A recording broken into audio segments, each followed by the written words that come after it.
Maybe you could explain a little bit to others, to parents who might have these children, like how does it feel for a child to be a sensory seeking person? I think is to experience childhood in a deeper, more profound way.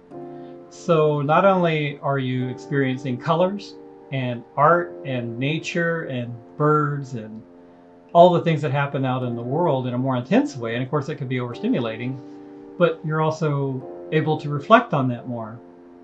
So in a child, they're not necessarily able to contextualize all of that. As an adult, we have a better opportunity to contextualize because we're better educated, know ourselves better, understand the world. So you could frame the way the two traits work. But as a high sensation seeking, highly sensitive child, for me, definitely it was, and it's hard to know how do other people experience life. Like, I don't know, somebody that's moderately sensitive or low sensitive, I don't know what their experience is exactly. And I don't know that it does it justice to say that, we go to an extreme amount of experiencing of life. We experience it in a broader, deeper, richer, more profound way, yes. But what does that mean as compared to other people that are less sensitive? It's hard to say. You'd have to ask their opinions. But I know my own experience of life was definitely more profound and deeper. I tended to enjoy art more. I tended to be creative. I was actually very talented at drawing and sketching at a very young age. So I could do things that other people couldn't, and they were amazed by that at the same time. So I tended to be someone that I was actually a show-off as a little boy. So I tended to be a performer and tended to amuse my parents quite a bit. So there's an endearing quality to it at the same time. So a lot of people who are high sensation seeking and highly sensitive can make excellent performers. Even if you're an introvert, you could still learn to embrace a persona or to entertain people because you're getting positive stimulation feedback from your audience, whoever your audience is, even if it's your mother and father. If you're amusing them, and that's why maybe so many comedians tend to be highly sensitive, is that they're getting positive feedback from their audience and it's immediate.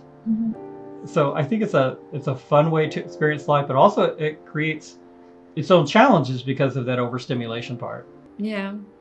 And I was just also thinking, of the child who is, let's say, the sensory seeking child and prompt to maybe more risk taking or some other trait, some other behaviors, let's say, corresponding to this trait. What would be your ideas again for the parent who might find themselves like, okay, maybe I have this child. I don't know, maybe this child is not a highly sensitive person, but maybe it is all combined together. What is important to know? What kind of mindset probably would be helpful? As a parent, I was just thinking about that when you were talking about that, Kate. I have a grandson that's 4 years old. And I just saw him the other day and he was showing off for me, just like I was describing as a performer. And he has a trampoline that you bounce up and down on, and he wanted to show his acrobatics off. And so he had this big rubber ball and he was doing these amazing flips, like for a 4-year-old, like, oh my gosh, right? So he was risk taking for sure. So I think the number one thing that you have to ensure as a parent is safety. You have to ensure whatever your children are doing or grandchildren, that they're safe in doing so. To a certain extent, they have to explore on their own if they're sensation seekers. I mean, you can't hold them back.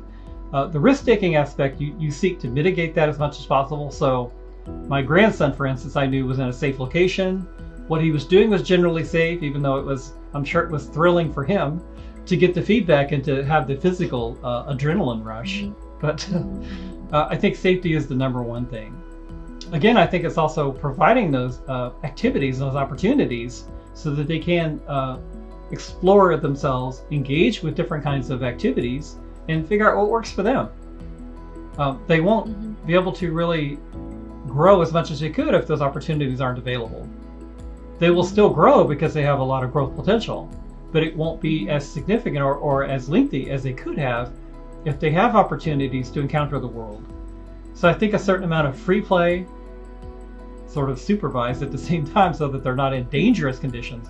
A certain amount of risk taking is not a bad thing. You have to learn kind of where your limitations are. That's how we learn to set boundaries. This risk didn't work out so well because I fell down, I got hurt. So maybe I'll do that in a different way next time, or I won't do that one again. So we learn by doing, and we learn by watching other people. So there's a certain amount of that we need to do. Providing those opportunities, allowing children to explore on their own, I think those are really important for high sensation seeking, highly sensitive children, even if you don't know whether they truly are one or the other, or both. I agree, and I also was thinking that maybe, observing and see what kind of activities the child is enjoying more and prompt to, and providing more of these environments where the child is actually enjoying what they're doing.